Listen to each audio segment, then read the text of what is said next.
देखिए बच्चों, कल जो है मैंने बताया था कि कार्बनिक यौगिकों का नामकरण, नॉमेनक्लेचर ऑफ ऑर्गेनिक कंपाउंड। तो नामकरण की मैंने बताया था 3 पद्धतियां होती हैं। पहली है सामान्य नाम पद्धति, या इसको हम निरर्थक नाम पद्धति कहते हैं, इंग्लिश में जिसे हम लोग ट्राइवियल सिस्टम कहते हैं। इसके लिए मैंने बताया था कि जो आधार होता है नामकरण का, वह कार्बनिक यौगिकों का प्राप्ति स्थान होता है, यानी वो कहाँ से प्राप्त होते हैं, अथवा उनकी किसी विशेष गुण के आधार पर नामकरण किया जाता है। और ये जो पद्धति है, ये 1892 ईस्वी में लॉन्च की गई और 1958 तक ये दोनों पद्धतियाँ चली हैं। निरर्थक नाम पद्धति और व्युत्पन्न नाम पद्धति, इन दोनों का जो काल रहा है वो 1892 ईस्वी से 1958 तक रहा है। अब इसमें सामान्य नाम पद्धति या ट्राइबल सिस्टम में जो नाम रखा गया, जैसे मीथेन CH4, मीथेन को हम लोग मार्स गैस के नाम से जानते हैं। क्यों मार्स गैस कहते हैं? क्योंकि यह मार्सी प्लेस, दलदल या कीचड़ से पैदा होती है। और इसका नाम फायर डैम्प क्यों रखा गया? क्योंकि कोयला की खान में यही मीथेन गैस का जब रिसाव होता है, तो रिसाव होने से जैसे ही मीथेन गैस वायु के संपर्क में आती है, जल उठती है प्रचंड विस्फोट के साथ। जब जलेगी तो उसी कारण से इसका एक विशेष गुण हो गया, उसके आधार पर इसको हम लोग फायर डैम्प बोलते हैं। इसी प्रकार CH3COOH का नाम एसिटिक एसिड पड़ा, और जो शब्द एसिटिक है वो एसिटम से लाया गया। एसिटम का मतलब होता है स्मेल ऑफ विनेगर, यानी सिरके की सुगंध। इसी प्रकार C12H22O11 को हम सुगर या सुक्रोज के नाम से जानते हैं। सुगर नाम कहाँ से आया? केन शुगर से आया। केन शुगर का मतलब गन्ना, चूंकि जानते हो कि चीनी कहाँ से प्राप्त होती है? गन्ने से। इसी प्रकार फार्मिक एसिड HCOOH का नाम फार्मिक एसिड है, और जो शब्द फार्मिक है वो फार्मिकम से लिया गया। फार्मिकम का मतलब होता है रेड आंट्स, यानी लाल चींटियाँ। तो लाल चींटियों का अगर हम भंजक आसवन करें तो हमें मिलती है formic acid, destructive distillation of ओल। इसी प्रकार NH2CO NH2 हुआ, जिसको हम यूरिया कहते हैं। यूरिया का नाम यूरिया क्यों पड़ा? Because it obtained from urine, क्योंकि यह यूरिन से प्राप्त होती है, अतः इसका नाम वैज्ञानिकों ने यूरिया कर दिया।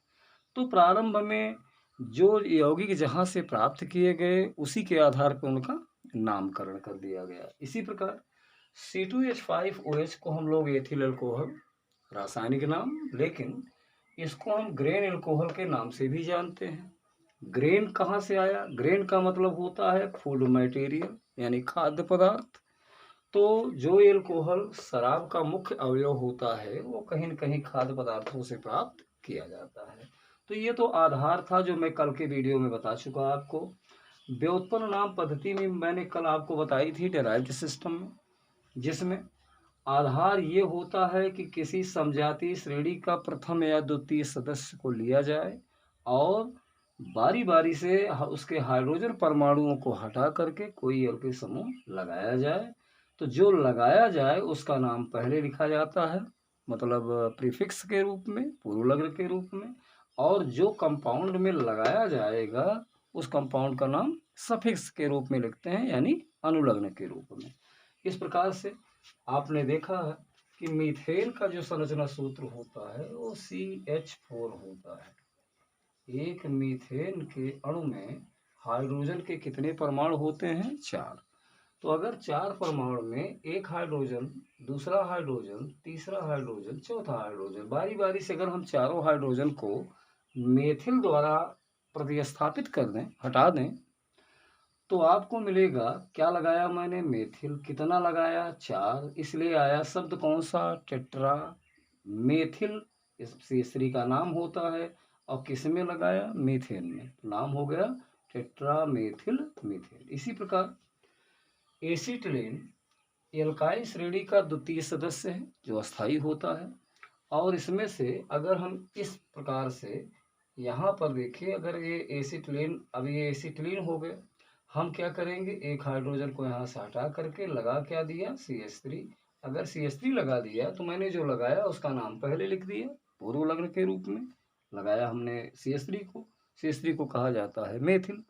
तो मेथिल को कहाँ लगाया, एसिटिलीन में, नाम हो गया व्युत्पन्न नाम पद्धति में इसका नाम, डेराइव्ड सिस्टम में मेथिल एसिटिलीन। इसी प्रकार अगर हम यहाँ के भी ये दोनों हाइड्रोजन को यथावत रखें, देखिए इस प्रकार से, तो ये एथिलीन कहलाती है। एथिलीन में अगर हम किसी एक हाइड्रोजन को हटा दें, मान लीजिए मैंने H को हटाया, CH3 लगा दिया, तो क्या लगाया मैंने, CH3। CH3 को पूर्व लग्न लिखिए, इसका नाम होता है मेथिल। किस में लगाया, एथिलीन में, तो नाम हो गया मेथिल एथिलीन। लेकिन आइए, सबसे फेमस जो पद्धति है वो होती है जिनेवा पद्धति, अर्थात IUPAC name system, international union of pure and applied chemistry, इसका फुल नेम होता है। और ये 1958 में, 1958 में सबसे पहले international pure and applied chemist association द्वारा लॉन्च की गई। कहाँ लॉन्च हुई, जिनेवा में, इसीलिए इसको जिनेवा पद्धति के नाम से भी जानते हैं। और इस पद्धति को जब लॉन्च किया गया IUPAC को, तो 1969 में एक बार संशोधन हुआ, 1979 में संशोधन हुआ, और 1993 में संशोधन किया गया। तो आज अगर मैं IUPAC नेम सिस्टम बताने जा रहा हूँ, तो 1993 यानी लास्ट में संशोधन के आधार पर जो नामकरण सामने आया, हम उसी को बताने जा रहे हैं। अब इस पद्धति में ध्यान दें, सबसे इम्पोर्टेंट है, और IUPAC नॉमेनक्लेचर बहुत ही महत्वपूर्ण होता है, सभी बच्चों को आना चाहिए। इसके लिए सबसे पहला काम IUPAC पद्धति में, हम सबसे पहले पूर्व लग्न लगाएंगे, पूर्व लग्न लगेगा, उसके बाद उसमें एल्क शब्द जोड़ा जाएगा, उसके बाद फिर प्राथमिक अनुलग्न लगेगा, इसमें प्राथमिक अनुलग्न लगाया जाएगा, और उसके बाद फिर द्वितीयक अनुलग्न लगाया जाएगा, द्वितीयक अनुलग्न लगाया जाएगा। तो इसको अगर इंग्लिश में देखा जाए तो पूर्व लग्न को कहते हैं प्रीफिक्स। सबसे पहले प्रीफिक्स लगाया जाएगा, और एल्क का मतलब होता है कार्बन से, एल्क का मतलब कार्बन की संख्या, नंबर ऑफ कार्बन, उसी को एल्क बोला जाता है। प्राइमरी, प्राथमिक को हम कहते हैं प्राइमरी, इसको आप प्राइमरी लिख करके, और अनुलग्न को कह दीजिए सफिक्स, सफिक्स लगाएंगे। और द्वितीय को कहते हैं हम लोग सेकेंडरी, तो ये सेकेंडरी शब्द लिखने के बाद आप सफिक्स का इस्तेमाल कर दीजिए, यानी सेकेंडरी सफिक्स लगा दिया गया है इसमें। तो ये इतना होता है, पूरा IUPAC नेम बनेगा। अगर आपको IUPAC नाम किसी भी कार्बनिक यौगिक का लिखना है, तो पहले तो आप पूर्व लग्न जोड़ोगे, सबसे पहले कहाँ जोड़ोगे, एल्क में, कार्बन परमाणु की संख्या, उसके बाद प्राथमिक अनुलग्न लगाओगे, उसके बाद द्वितीयक अनुलग्न लगाओगे, तब जा कर के आपका तैयार हो जाएगा IUPAC नाम। जैसे उदाहरण के लिए मान लीजिए मैंने COOH लिख दिया, यहाँ पर कार्बन लगाया CH, और आगे डबल बॉन्ड लगाते हुए यहाँ पर मैंने CH लिख करके, और आगे यहाँ पर CH2 लगा दिया, और CH2 में मैंने Cl जोड़ करके, और लास्ट में मैंने CH3 कर दिया। अगर कोई आपसे ये पूछे कि इस कार्बनिक यौगिक का नाम क्या होना चाहिए, इस कार्बनिक यौगिक का नाम लिखने के लिए हम सबसे पहले ये देखेंगे कि अपना पूर्व लग्न क्या है, यानी प्रीफिक्स क्या है। तो प्रीफिक्स आपका हो गया क्लोरो, Cl। Cl अब नंबरिंग यहाँ से होगी 1, 2, 3, 4 और 5। केवल कार्बन परमाणुओं को गिना जाएगा, चूँकि हमें एल्क लिखना है, अर्थात कार्बन को लिखना है, तो कार्बन को गिना जाएगा, 5 कार्बन है। अब किस नंबर पे आपका पूर्व लग्न लिखा गया है, 4 नंबर पर लिख दीजिए 4 क्लोरो, 4 क्लोरो लिख दिया गया। उसके बाद एल्क को लिखा जाएगा। एल्क का मतलब 5 कार्बन, यानी 5 को कहते हैं पेंट, लिख दिया गया पेंट। इसके बाद 2 नंबर पर आपका डबल बॉन्ड लगा हुआ है, ये प्राथमिक अनुलग्न कहलाएगा, और ये हो गया पेंट टू ई, ईन।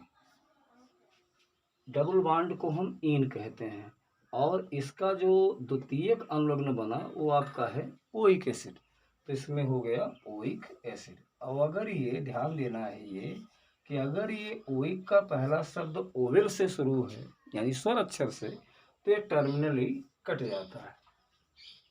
तो नाम हो गया 4-क्लोरो-पेंट-टू-ईन ओइक एसिड, ये इसका IUPAC का नाम बना।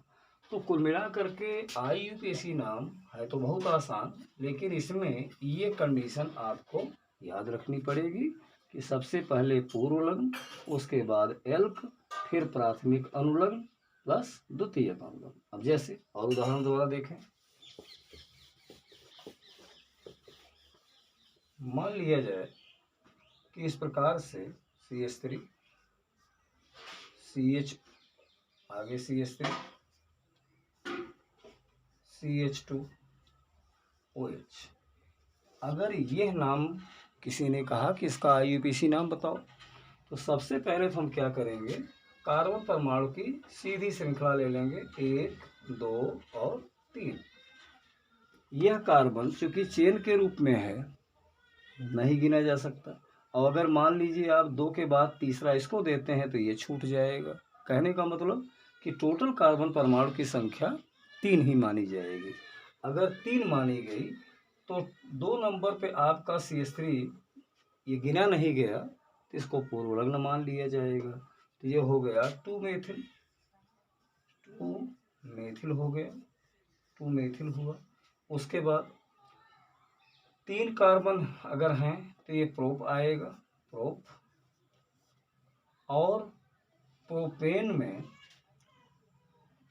एन जो होता है आपका, चूंकि सारे बॉन्ड यहाँ सिंगल हैं, कोई भी डबल बॉन्ड नहीं है, तो जो प्राथमिक अनुलग्न बना वो आपका एन होगा, इसलिए इसको लिख दिया जाएगा प्रोपेन। और प्रोपेन में OH का जो द्वितीयक अनुलग्न आपका है वो हो गया आल, तो ये हो गया नाम इसका IUPAC में 2 मेथिल प्रोपेनॉल, ये इसका IUPAC का नाम होगा।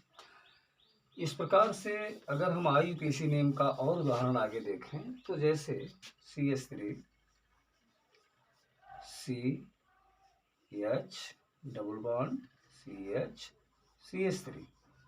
अगर कोई आपसे पूछे कि इसका IUPAC नाम क्या होना चाहिए, तो आप चाहे जिधर से गिनेंगे 1, 2, 3 और 4, टोटल कार्बन परमाणु की संख्या 4। इसमें कोई भी पूर्वलग्न मौजूद नहीं है, कोई भी पूर्वलग्न मौजूद ही नहीं है, क्योंकि साइड चेन आपकी है ही नहीं है, सीधी सीधी कार्बन की लंबी श्रृंखला है। तो इस प्रकार से केवल इसमें एल्क शब्द आएगा, एल्क। अगर एल्क आ गया तो आप टोटल कुल कार्बन कितने हैं, 4, 4 में एल्क जो लिखा जाएगा वो ब्यूट होगा, ब्यूट। और ब्यूट में जो प्राथमिक अनुलग्न होगा वो आपका यहाँ पर ईन होगा, यानी ब्यूटीन हो गया, ब्यूटीन। और किस नंबर पे ब्यूटीन है, इधर से गिने तो 2 नंबर पे, तो नाम हो गया 2 ब्यूटीन, ये इसका हो गया IUPAC का नाम। कोई भी कठिनाई विशेष नहीं इसमें। अब जैसे मान लीजिए CH3, CH2, CH2, C triple bond CH।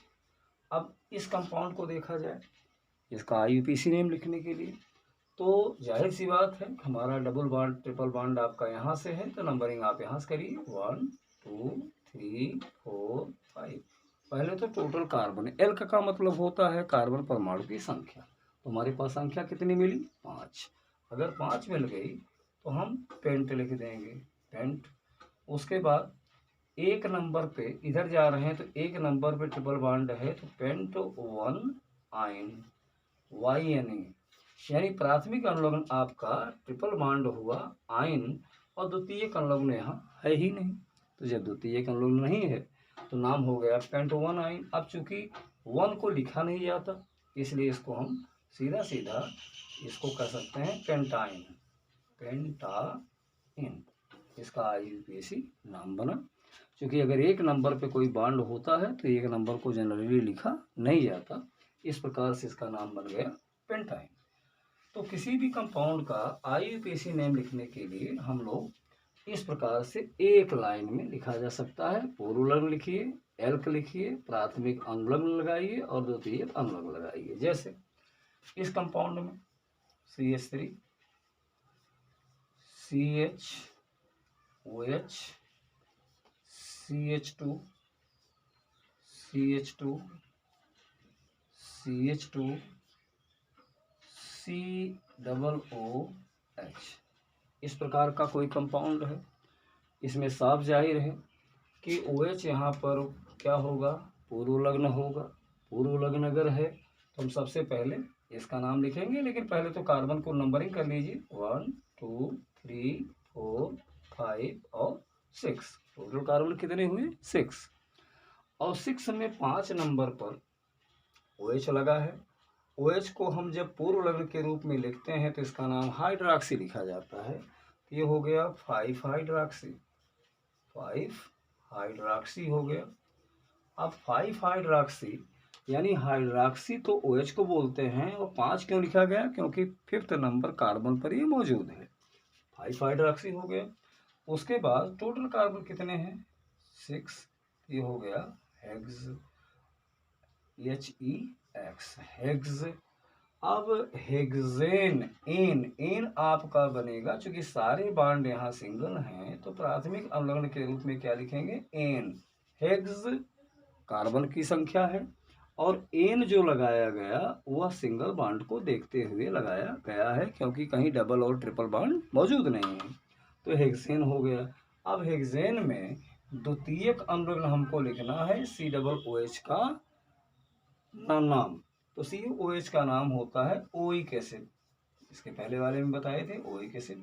अब चूंकि ओइक की शुरुआत किससे है, स्वर अक्षर से, ओवेल से है, तो अगर ये OH है तो ये टर्मिनली कट जाएगा, तो नाम हो गया 5 hydroxy hexanoic acid. This will be IUPAC name of this organic compound. Okay.